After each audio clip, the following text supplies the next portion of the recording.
de forma nenhuma dispensar a prova.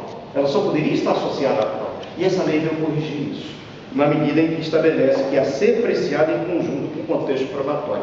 Logo que saiu essa súmula, eu publiquei um artigo fazendo uma crítica muito forte à súmula, inclusive demonstrando que ela de forma nenhuma poderia ser aplicada quando já tivesse havido um estado de filiação consolidado, no tempo. Ela não poderia ser aplicada. E ela jamais poderia ser aplicada se não estivesse associada a outras provas. Mas isoladamente, jamais. Uma mera presunção. Uma mera presunção. Agora, além dessa decisão criticável do STJ, eu faço referência daquilo que pode ser entendido, talvez, como um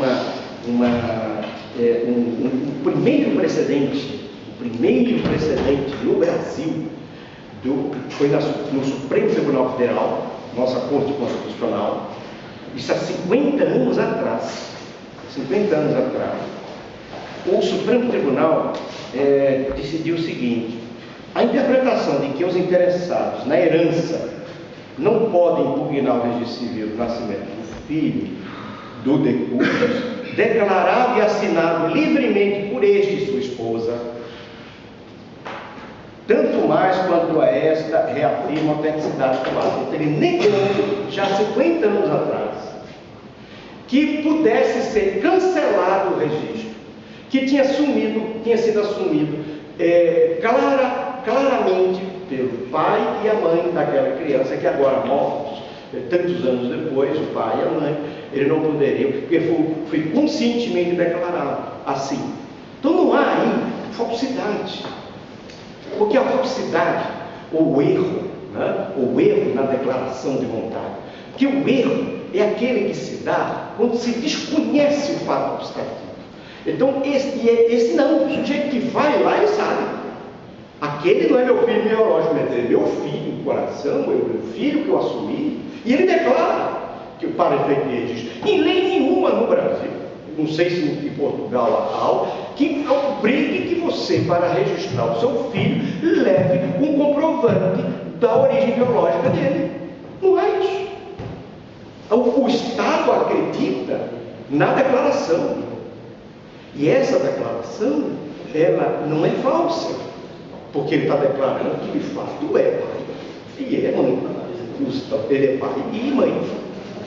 Se a lei dissesse haverá falsidade se houver necessidade da prova biológica, sim, mas não é o caso. E veja que essa decisão, há 50 anos atrás, quando nem sequer se cogitava de socioafetividade, o Supremo Tribunal do Brasil já tinha decidido favorável. Na lavra do grande ministro da Bahia, o Alemar Bahia. Essa consagração da socioafetividade, agora, este ano, recentemente, agora, talvez não tenha nem mês, não, tem um pouco mais de um mês, a decisão, num habeas corpus, no Supremo Tribunal Federal, tem até o número dele para quem se interessar, 114.901,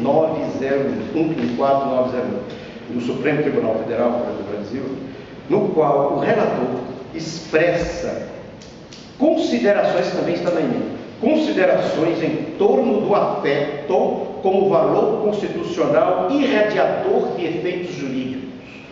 Fecha aspas. Outro, abre aspas, a valorização desse novo paradigma como núcleo conformador do conceito de família, para entender que a relação socioafetiva é causa obstativa do poder expulsório do Estado, que no caso se tratava de um acusado de tráfico de drogas, e ele provou que era pai socioafetivo, e ficou provado que era pai socioafetivo, e a expulsão dele ficou o Estado. Em função, porque no Brasil, se uma pessoa tiver filho no Brasil, nascido no Brasil, ele não pode ser expulso. Mesmo ter cometido crime, e até mesmo em outro país.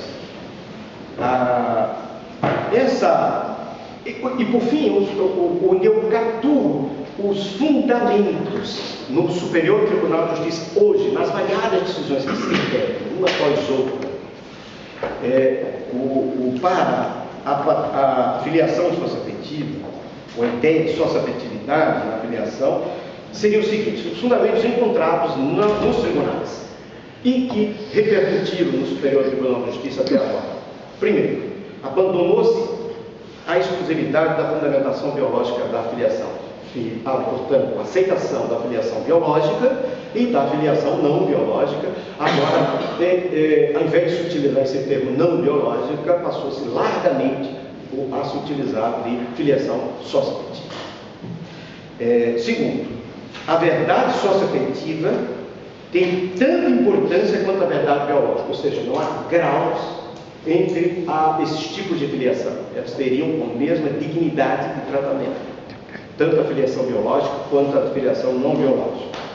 Terceiro, não se pode destruir o estado de filiação constituído na convivência familiar duradoura em prol da origem biológica. Um pouco desse precedente do Supremo Tribunal Federal que me reportei há pouco.